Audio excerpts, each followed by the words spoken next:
민수기 27장 15절부터 17절까지의 말씀을 제가 봉독하겠습니다.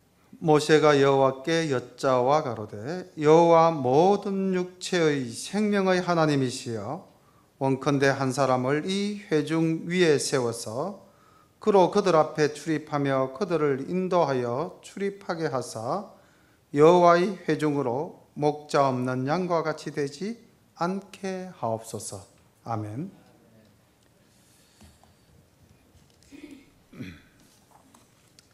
오늘 말씀이 가나안 땅을 준비하라 라는 말씀인데요. 지금 이 이스라엘 백성들이 모여서 지금 있는 곳이 바로 요단강 가나안 땅 맞은편 모압 벌판에 있습니다. 그리고 이제 2차 인구 조사를 통해서 군대의 진을 재편성하였고 또 각 종족대로 또 그 가문대로 땅을 나누어 주기 위해서 인구도 다 조사를 했습니다. 그런데 우리가 지난 주에 말씀을 나눌 때에 우리가 26장에서 주로 이제 20세 이상 그 군대에 나갈 만한 자를 계수하라 그러고 그들을 중심으로 이제 땅을 분배한다고 하였는데 난데없이 그 마길 가문의 딸 슬로바스의 딸들 이야기가 잠깐 언급이 됐었죠. 그런데 오늘 27장을 시작하면서 보십시오. 바로 그 슬로바스의 딸들의 이야기가 제일 먼저 나오는데 우리 사랑하는 성도님들, 이 슬로보아스의 딸들에게서 우리가 무엇을 배워야 할 것인가? 그들이 어떤 마음으로 이렇게 모세에게 나아가서 이야기를 할 수 있는가? 이것들을 한번 생각해 보시기를 바랍니다. 요셉의 아들 므낫세 가족의 므낫세의 현손, 마길의 정손, 길르앗의 손자, 헤벨의 아들 슬로보아스의 딸들이 나왔으니 그 딸들의 이름은 말라와 노아와 호글라와 밀가와 디르사라. 26장 33절에 나왔던 이야기죠. 그런데 차이점은 지금 요셉으로부터 므낫세 그리고 슬로보아스의 딸들까지 7대를 가문을 통해서 내려오는 족보를 이야기하고 있습니다. 다시 말하면 자기 집안의 지금 정통성을 이야기하고 있는 것이죠. 그들이 회막문에서 모세와 제사장 엘르아살과 족장들과 온 회중 앞에 서서 가로되 우리 아버지가 광야에서 죽었으나 여호와를 거스려 모인 고라의 무리에 들지 아니하고 자기 죄에 죽었고 아들이 없나이다. 어찌하여 아들이 없다고 우리 아버지의 이름이 그 가족 중에서 삭제되리이까? 우리 아버지의 형제 중에서 우리에게 기업을 주소서 하며 모세가 그 사연을 여호와께 품하니라. 자, 이 슬로바스의 딸들에서 우리가 생각해 볼 게 어떤 게 있을까요? 말씀을 쭉 보시면서 이 슬로바스의 딸들에게 초점을 맞추면은, 자, 만약에 내가 슬로바스의 딸이라면은, 그리고 그 시대적 상황과 또 가나안 땅을 앞둔 그 모압 땅에서 인구 조사를 한 바로 이 이후에 하나님이 가나안 땅을 주시는 방법, 제비뽑기까지 다 가르쳐 주신 이 상황에서 왜 슬로보아스의 딸들이 지금 이렇게 나왔을까요? 그들이 과연 사모하는 게 무엇일까요?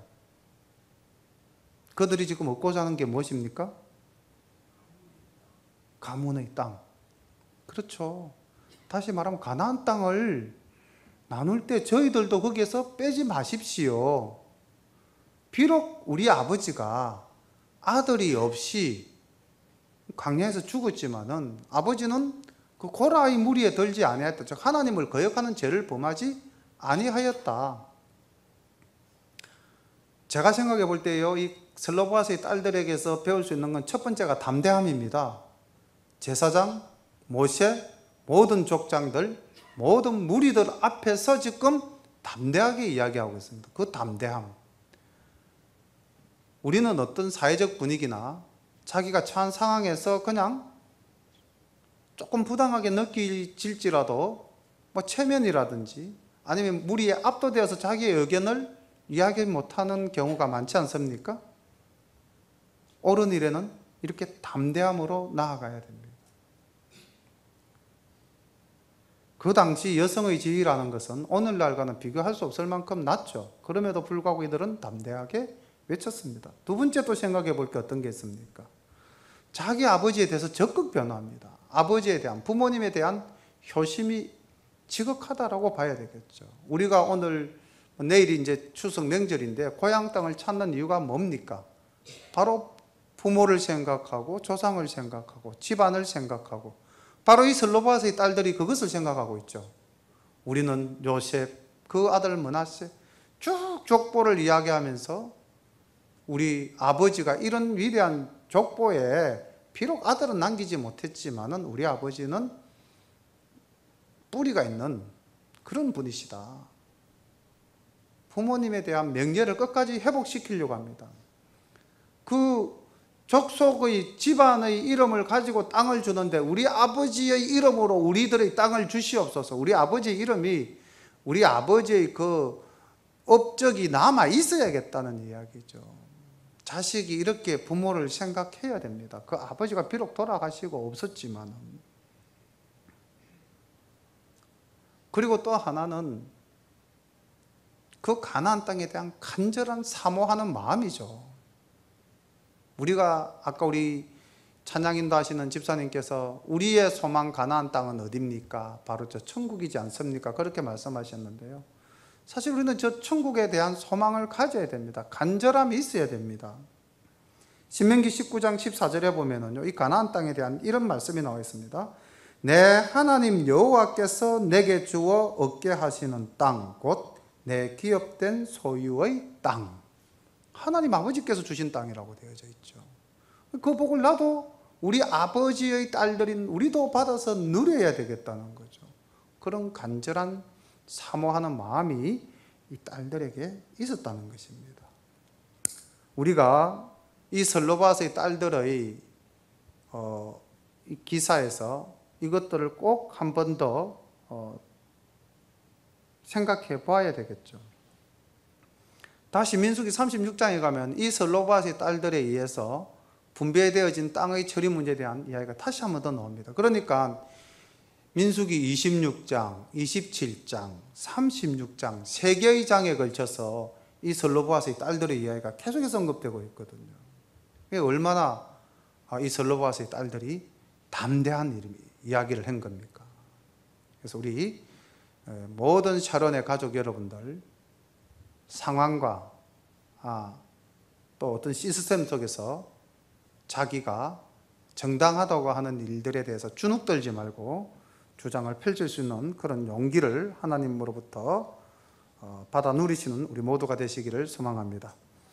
여호와께서 모세에게 일러 가라사대 슬로바스의 딸들의 말이 옳으니, 하나님도 인정하셨어요.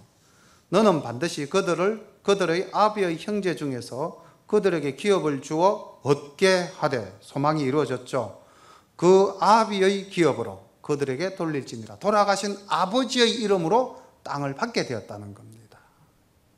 너는 이스라엘 자손에게 고하여 이르기를, 사람이 죽고 아들이 없거든 그 기업을 그 딸들에게 돌릴 것이요, 딸도 없거든 그 기업을 형제에게 줄 것이요, 형제도 없거든 그 기업을 그 아비의 형제에게 줄 것이요, 그 아비의 형제도 없거든 그 기업을 가장 가까운 친족에게 주어 얻게 할지니라 하고, 나 여호와가 너 모세에게 명한 대로 이스라엘 자손에게 판결의 율례가 되게 할지니라.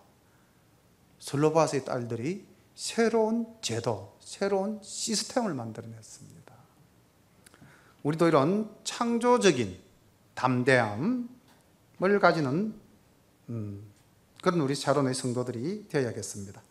여호와께서 모세에게 이르시되, 너는 이 아바림 산에 올라가서 내가 이스라엘 자손에게 준 땅을 바라보라. 본 후에는 내 형 아론의 돌아간 것 같이 너도 조상에게로 돌아가리니, 이는 신 광야에서 회중이 분쟁할 때 너희가 내 명을 거역하고 그 물가에서 나의 거룩함을 그들의 목전에 나타내지 아니하였음이니라. 이 물은 신 광야 가데스의 머리바 물이니라. 모세가 여호와께 여짜와 가로되, 여호와 모든 육체의 생명의 하나님이시여 원컨대 한 사람을 이 회중 위에 세워서 그로 그들 앞에 출입하며 그들을 인도하여 출입하게 하사 여호와의 회중으로 목자 없는 양과 같이 되지 않게 하옵소서. 자, 지금 이 장면을 한번 생각해 보시면 참 마음이 아프고 인간적으로는 참 모세가 안 됐다라고 느껴지는 그런 장면이죠.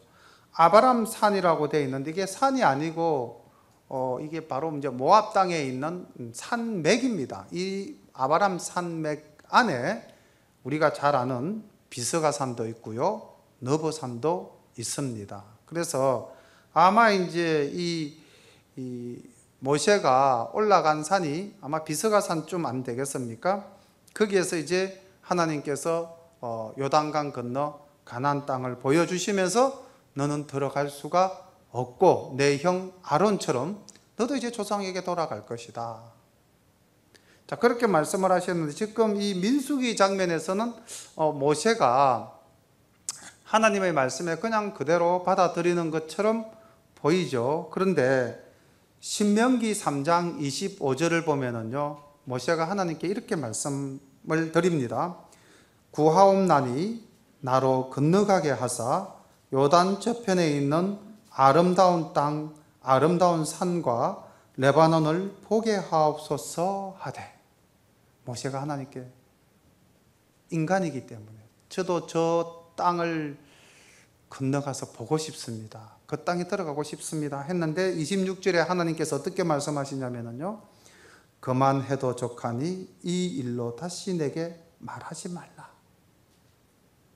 내게 준 은혜가 내게 족하다는 거죠. 너의 사명은 여기까지다라는 것이죠.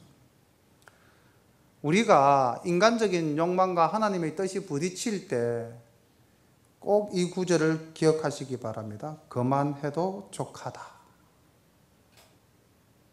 내게 주신 은혜가 족하다. 바울도 그렇게 고백하면서 자기 몸에 가시가 있는 것을 인정했죠. 왜 나에게 이런 시련을 주십니까? 왜 이 문제를 주님 해결해 주시지 않으십니까? 하나님이 보실 때에 그만해도 족하다 라는 문제일 수도 있다는 것입니다. 모세는 그런 인간적인 욕망이 있었지만 하나님이 그만해도 족하다 할 때에 모세가 어떻게 이야기합니까? 내가 어떻게 하나님께 충성했습니까? 지난 40년을 돌아보시옵소서 하나님. 지난 80년을 돌아보시옵소서 하나님. 그렇게 자기가 하나님께 간구할 수도 있고요, 불평할 수도 있고요, 뭐 그만한 일 하나 가지고 가데스 바네아에서 그 물 사건 하나님 인정합니다. 제가 하나님의 거룩함을 드러내지 못했습니다. 제가 제 성질을 못 이겼습니다. 하나님 제가 말로 살아 그랬는데 막대기로 쳤습니다. 뭐 인정하고 그래도 하나님 이거는 아니지 않습니까? 이야기할 수 있겠죠. 그런데 모세는 그러지 않았습니다. 우리가 배워야 할 모습이죠. 불평, 원망하지 맙시다. 그리고 하나님께 어떻게 이야기하고 있습니까? 어떻게 하나님을 부르고 있습니까? 굉장한 고백입니다. 모든 육체의 하나님이시고 모든 육체의 생명을, 우리 생명을 주신 분도 하나님이시고 거두시는 분도 하나님이시니 저는 하나님 말씀에 순종하겠습니다라는 것이죠. 생명을 주신 분이 하나님이심을 고백하시고 하고 하나님이 창조주이심을 고백합니다. 그리고는 이스라엘 백성들이 목자 없는 양같이 되기를 원치 않습니다. 자기를 배신하고 자기를 원망하고 자기를 죽이려고까지 했던 그 이스라엘 백성들, 자기 백성에 대한 그 한없는 사랑, 그리고 죄가 없더라도 이 백성들을 이끌 지도자, 후계자가 있어야 되겠습니다. 후계자에 대한 염려, 이게 진정한 리더의 모습이 아니겠습니까?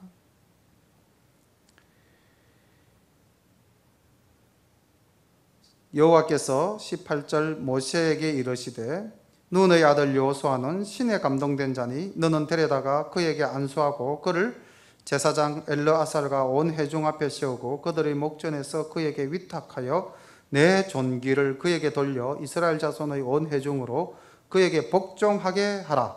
그는 제사장 엘르아살 앞에 설 것이요 엘르아살은 그를 위하여 우림의 판결법으로 여호와 앞에 물을 것이며 그와 온 이스라엘 자손 곧 온 회중은 엘르아살의 말을 쫓아나가며 들어올 것이니라. 모세가 여호와께서 자기에게 명하신 대로 하여 여호수아를 데려다가 제사장 엘르아살과 온 회중 앞에 세우고 그에게 안수하여 위탁하되 여호와께서 자기에게 명하신 대로 하였더라. 아멘. 모세는 하나님께서 명하신 대로 하였다고 기록되어져 있습니다. 내 뜻대로가 아니라 주님의 뜻대로. 우리 샤론교회가 하나님의 뜻을 이루는 교회 아닙니까? 하나님의 뜻대로 우리가 살아가고자 다짐하지 않습니까? 지금 여기 여호수아를 후계자로 세우면서 하나님께서 여호수아는 나의 신에 감동된 자다라고 말씀을 하셨죠. 그런데 그 여호수아가 리더가 된다 할지라도 반드시 엘르아살의 앞에서 엘르아살이 하나님께 구하여 물은 대로 우림의 판결법대로 행하라라고 되어져 있습니다. 다시 말하면은 민족을 이끌고 지도자로서 나아갈 때에 자기의 생각대로 자기의 가치관대로 살아서는 안 된다는 겁니다. 하나님의 뜻대로. 여기 보면은 이스라엘의 지도자들은 하나님과 소통하는 법을 굉장히 중요하게 생각을 했습니다. 오늘날 우리 시대도 진정한 리더라면은 소통의 법을 지켜나가야만 되겠죠. 자기의 고집과 자기의 생각으로 그건 좀 잘못된 것 같죠. 아까 우리 집사님 기도하시면서 이제 62순인데 남의 생각이 그러하다라고 인정하는 그런 이제 지혜를 구하셨는데요. 사실 우리 모두가 구해야 될 게 그거죠. 남의 생각도 중요하지만 우리는 하나님의 뜻이 무엇인지를 알아서 그 뜻대로 살려고 하는 내 생각대로가 아니라 그런 우리 지혜를 갖추는 사랑하는 성도님들 되시기를 소망합니다. 여호와께서 모세에게 일러 가라사대 이스라엘 자손에게 명하여 그들에게 이르라 나의 예물 나의 식물 되는 화제 나의 향기로운 것은 너희가 그 정한 시기에 삼간에게 드릴지니라. 이제 슬로바스의 딸들에게 줄 땅도 그 미진했던 토지 분배에 대한 법도 보완을 했고요. 그다음 모세의 종말에 대해서도 하나님이 예고하시고 선언하셨습니다. 그리고 또 새로운 리더 여호수아도 세웠죠. 이렇게 해서 가나안 땅을 들어가기 위해서 하나씩 준비하는 하나님께서 이제 다시 모세를 통해서 이스라엘 백성들에게 가나안 땅에 들어가면 너희들이 나를 어떻게 섬겨야 할 것이다. 하나님께 예배드리는 법을 다시 한 번 더 이야기하고 있습니다. 하나님께 예배드리는 법은 출애굽기에서 이미 한번 언급되어졌고요. 레위기에서 교육되어졌습니다. 그런데 이 모압 땅에 있는 사람들은 출애굽 2세대지 않습니까? 그러니까 그들도 부모로부터 또는 광야 생활하면서 하나님께 제사하는 법은 다 알고 있겠죠. 그런데 또 약간 부족한 부분, 좀 더 세밀하게 다듬어야 될 부분, 토지의 분배법을 재정립하셨듯이 예배에 대한 것도 좀 더 보완해서 일러주고 있습니다. 그런데 2절에 하나님께서 받으시는 예물이 우리의 것을 가지고 하나님께 드리는 예물입니까? 아니면은 하나님의 것을 하나님이 받으십니까? 이거 우리가 조금 생각해 봐야 되겠죠. 하나님께서 분명히 이렇게 말씀하시죠. 나의 예물, 나의 식물 되는 화제, 나의 향기로운 것. 우리가 하나님께 헌금 드릴 때에, 하나님께 예물 드릴 때에, 내 수입, 내가 벌어서 얻은 수입에서 이걸 드린다. 그래서 나의 것이라고 참 생각하기가 쉽죠. 그렇게 생각하면 우리 11조 제대로 못할 수도 있습니다. 10,000원 벌어서 1,000원 드리는 11조는 쉽죠. 1억 벌어서 1,000,000원 11조 한다고 한번 가정해 보십시오. 조금 생각이 달라질 수도 있죠. 그걸 내 것이라고 생각하니까 달라지는 겁니다. 근데 하나님의 것이라면 그것이 1,000원이든 1,000,000원이든 우리는 기쁜 마음으로 하나님께 드릴 수가 있겠죠. 하나님께서 예물을 받으실 때는 하나님의 것을 받으십니다. 내가 드리는 것을 하나님이 받으시는 것이 아니고요. 애초부터 하나님의 것이었습니다. 나에게 잠시 위탁, 맡겨놓으신 것이죠. 또 그들에게 이르라. 너희가 여호와께 드릴 화제는 이러하니 1년 되고 흠없는 수양을 매일 둘씩 상번제로 드리되 한 어린 양은 아침에 드리고 한 어린 양은 해질 때에 드릴 것이요 또 고운 가루 에바 10분지 1에 빻아낸 기름 흰 4분지 1을 섞어서 소제로 드릴 것이니 이는 시내산에서 정한 상번제로서 여호와께 드리는 향기로운 화제며 또 그 전제는 어린 양 하나에 흰 4분지 1을 드리되 거룩한 곳에서 여호와께 독주의 전제를 부어 드릴 것이며 해질 때에는 그 한 어린 양을 드리되 그 소제와 전제를 아침 끝같이 여호와께 향기로운 화제로 드릴 것이니라. 하루에 양 2마리를 가지고 아침 저녁으로 늘 상번제, 항상 번제로 드리라. 그래서 상번제라고 합니다. 자, 우리가 하나님께서 받으시는 이 제사법을 오늘날 우리의 삶 속에 적용을 한다면은 최소한 우리는 아침 저녁으로 하나님과 대화하는 시간을 가져야 됩니다.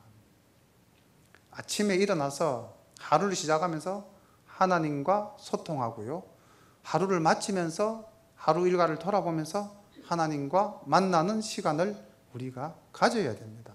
뭐 양을 굳이 잡을 필요는 없죠. 예수 그리스도의 피로 우리는 이미 그 재물은 다 예수님께서 담당하셨으니까 단지 우리는 아버지 부르면 되는 겁니다.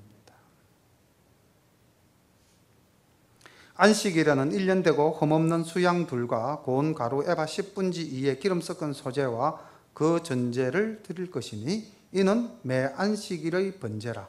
상번제와 그 전제 외이니라. 그러니까 이 상번제는 뭐 평일이든 안식일이든 끊임없이 우리가 죽는 그날까지 매일 아침 저녁으로 양 1마리씩 가지고 번제를 드리는 거고요. 안식일에는 또 따로 흠없는 수양 둘을 가지고 안식일의 예배를 드리는 것입니다.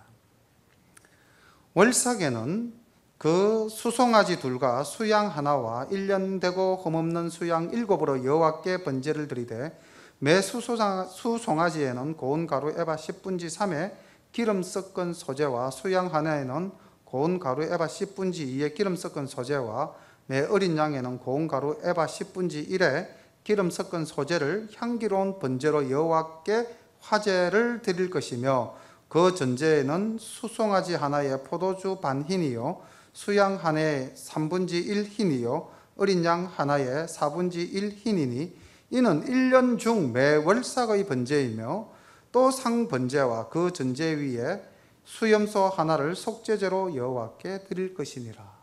자, 매 월삭입니다. 월삭은 매월 1일이죠. 그 달이 시작되는 첫날 하나님께 월삭의 번제를 드리는데요. 제물이 좀 많죠.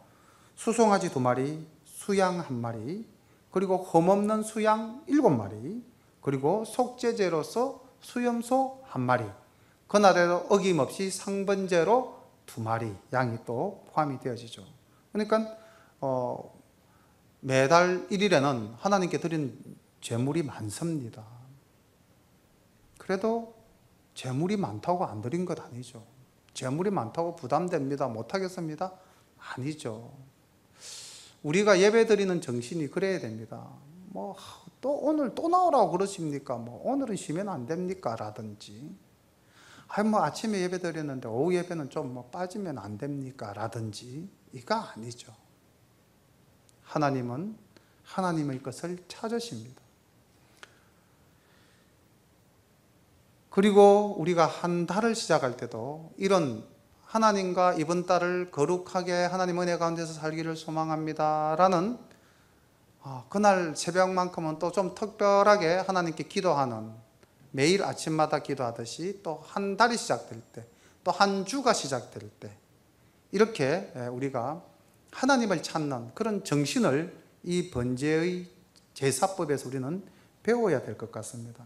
그래서 현대 교회에서도 어떤 교회는 매월 첫째 날에는 새벽 기도회를 굉장히 전 교인을 총동원시켜서 월삭 예배다 이렇게 새벽 기도가 아니라 일반 예배의 형식으로 드리는 교회가 있죠. 어떻게 보면은 뭐 우리가 굳이 율법의 그 제사법을 따라서 할 필요가 있느냐라고 할 수도 있겠지만은 매월 첫 달을 시작하면서 하나님과 그런 소통의 관계를 맺는 것도 아름다운 일이라고 저는 생각을 합니다. 정월 14일은 여호와의 유월절이며 또 그 달 15일부터는 절일이니 7일 동안 무교병을 먹을 것이며 그 첫날에는 성회로 모일 것이요 아무 노동도 하지 말 것이며 수송아지 둘과 수양 하나와 1년 된 수양 7을 다 흠없는 것으로 여호와께 화제를 드려 번제가 되게 할 것이며 그 소재로는 고운 가루에 기름을 섞어서 쓰되 수송아지 하나에는 에바 10분지 3이요 수양 하나에는 에바 10분지 1을 드리고 어린 양 7에는 매 어린 양에 에바 10분지 1을 드릴 것이며 또 너희를 속하기 위하여 수염소 하나로 속죄제를 드리되 아침의 번제 곧 상번제 외에 그것들을 드릴 것이니라. 너희는 이 순서대로 7일 동안 매일 여호와께 향기로운 화제의 식물을 드리되 상번제와 그 전제 외에 드릴 것이며 제7일에는 성회로 모일 것이요 아무 노동도 하지 말 것이니라. 지금 하나님께서는 유월절을 기억해서 유월절 제사와 그 다음 바로 이어지는 무교절 제사, 썬 나물을 먹고 발효되지 않은 떡을 먹는, 그래서 이스라엘에서 너희들이 출애굽할 때에 내가 어떻게 너희들을 이끌어내었는가 그것을 기억하라는 것이죠. 그리고 7일 동안 너희들은 나를 기억하면서 나에게 제사하라.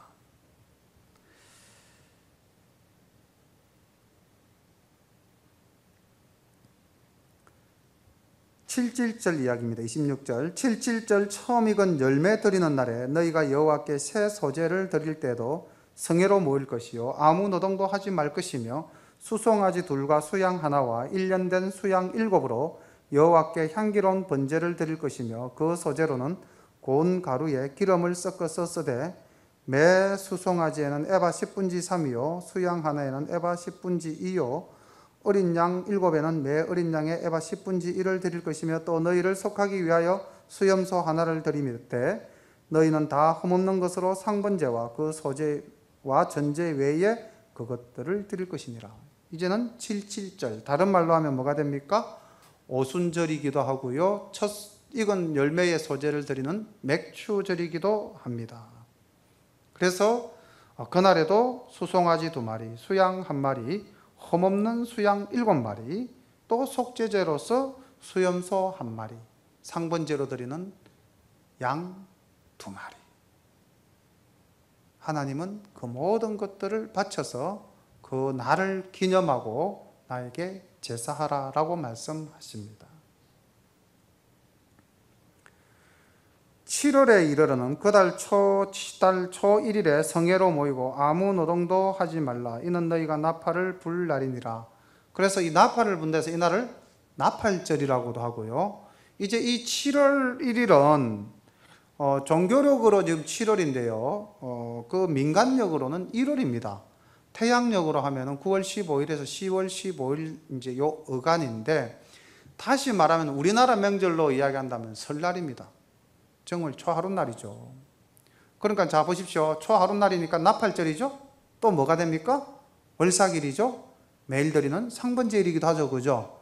그래서 이날은 엄청난 제물이 하나님께 드려져야 됩니다.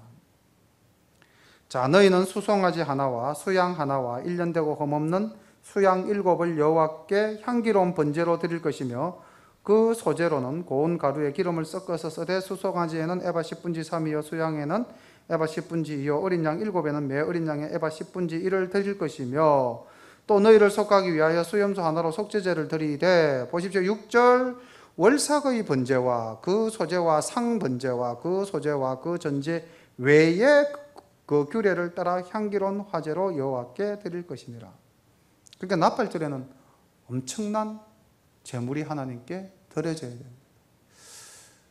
우리가 뭐 신앙생활 하다 보면은 오늘은 이렇게 뭐 여러 가지 절기가 겹쳐가지고 뭐 헌금을 이렇게 많이 해야 되나 그런 마음이 들 때가 간혹 조금씩 있죠. 드려야 됩니다. 하나님 것입니다. 나의 향기로운 제물이라고 그랬습니다. 우리가 여기 지금 가만히 보면은요, 새해 첫날을 시작할 때에 성도들이 어떤 마음으로 하나님께 예배를 드려야 될 것인가를 생각하게 해주는 게 바로 이 나팔절입니다. 한 달을 시작하면서 우리가 하나님께 어떻게 예배 드려야 되고 어떻게 하나님과 관계를 맺어가야 될 것인가를 가르쳐 주는 것이 월삭의 제사입니다. 그리고 매일을 우리가 어떻게 살아야 할 것인가를 생각하게 하는 것이 상번제입니다. 이스라엘 백성들은 가나안 땅에 들어가면 이 모든 제사법을 잘 지켜서 행하라고 지금 하나님께서 이렇게 지금 교육을 하고 있는 것이죠. 그 정신을 우리가 이어받아야 되겠습니다. 7월 10일에는 너희가 성회로 모일 것이요 마음을 괴롭게 하고 아무 노동도 하지 말 것이며 너희는 수송아지 하나와 수양 하나와 1년 된 수양 7을 다 흠없는 것으로 여호와께 향기로운 번제를 드릴 것이며 그 소재로는 고운 가루에 기름을 섞어서 쓰되 수송아지 하나에는 에바 10분지 3이요 수양 하나에는 에바 10분지 2요 어린 양 7에는 매 어린 양에 에바 10분지 1을 드릴 것이며 또 수염소 하나를 속죄제로 드릴 것이니 이는 속죄제와 상번제와 그 소제와 그 전제 외에니라. 7월 10일 날은 속죄일입니다. 우리가 이제 이 제사에서 또 한 번 더 생각해 봐야 될 것은요, 한 해를 시작하면서 우리 풍속으로 따지면 거의 보름날 정도에 되겠죠. 그죠? 대보름날 가까이 갑니다. 7월 10일은 1월 10일이니까. 근데 우리가 이제 보름날까지 놀고 보름부터는 이제 일을 한다고 되어 있지 않습니까? 우리 민족들도요. 근데 이 이스라엘도 비슷합니다. 나팔절날 이제 새해를 시작하면서 하나님께 예배드리고 아무 일도 하지 않고 노동도 하지 않고 쭉 지나갑니다. 그런데 10일날 돼서는 이제 노는 게 중요한 게 아니고요, 내가 지은 죄를 회개하는 날입니다. 대속죄일입니다. 이스라엘 전 민족의 죄를 들고 제제사장이 하나님의 지성소로 들어간 날이 바로 이 7월 10일 대속죄일이죠. 이걸 우리가 배워야 됩니다. 이 정신을. 우리가 오늘 에스라에서 지금 성경 강좌가 열리고 있죠. 참 우리 목사님께서 어떻게 보면 굉장히 앞서가시는 분이신 것 같아요. 일반적으로 뭐 명절이면 노는 거죠. 근데 우리는 하나님의 말씀을 묵상하는 것이죠. 특히 에스라 강좌에서. 우리 지금 추석을 앞두고 내일이 추석인데 이렇게 모여서 우리는 하나님의 말씀을 지금 묵상하고 있습니다. 그리고 또 하나, 우리의 죄에 대해서 고백도 해야 됩니다. 속죄일의 제사.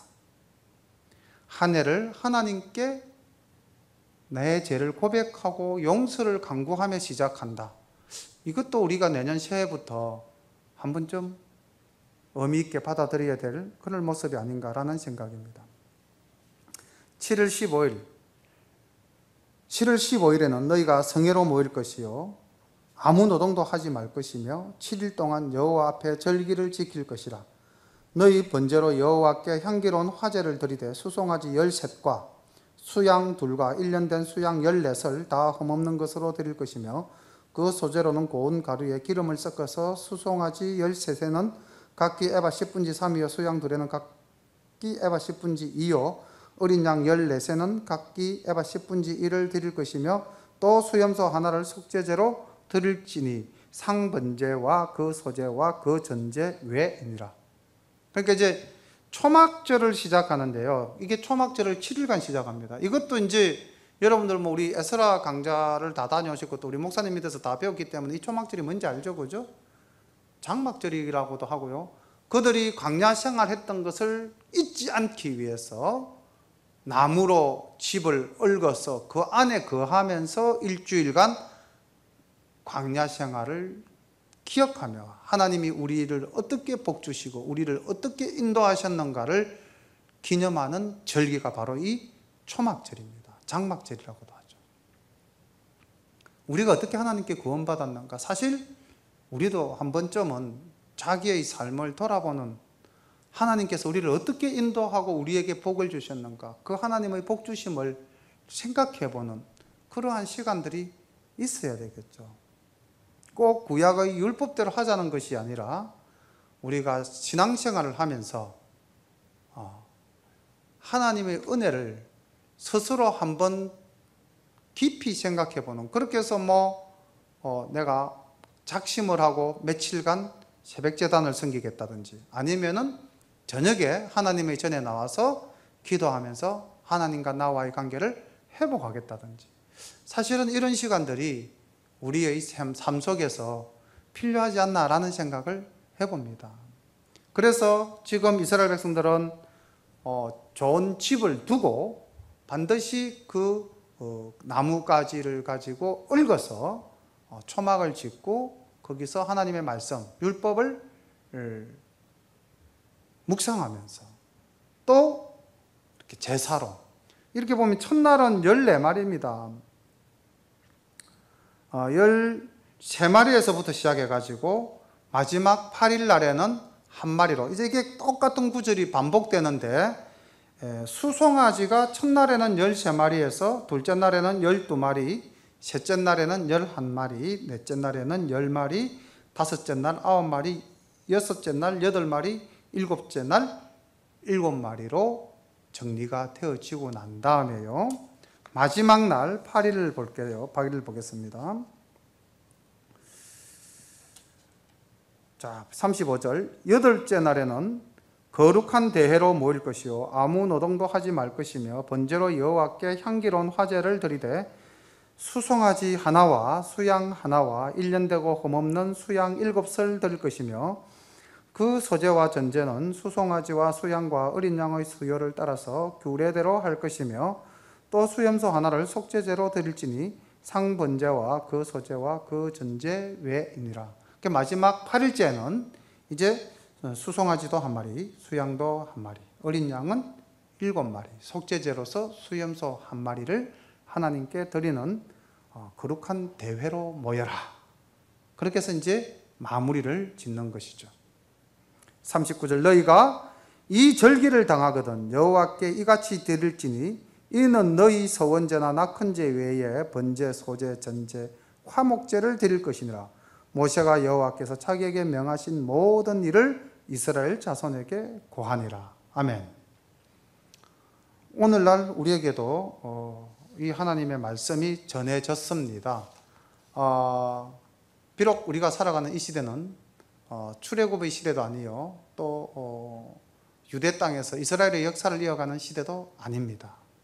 예수 그리스도께서 이 모든 희생물을 대신해서 이미 십자가에서 피 흘려 돌아가셨습니다. 그래서 우리는 양을 안 잡아도 됩니다. 그렇지만 한번 생각해 봅시다. 하루를 시작하면서, 한 주간을 시작하면서, 한 달을 시작하면서, 한 해를 시작하면서 우리가 하나님과 어떻게 내가 관계를 맺으며 그날을 기억하고 또 나름대로 기념하며 소통해 왔는가. 돌아보면 우리가 너무 일상의 삶 속에 그냥 쳇바퀴 돌듯이 돌아가면서 이날이 그날이고 그날이 이날인 것처럼 살아오지는 않았는가.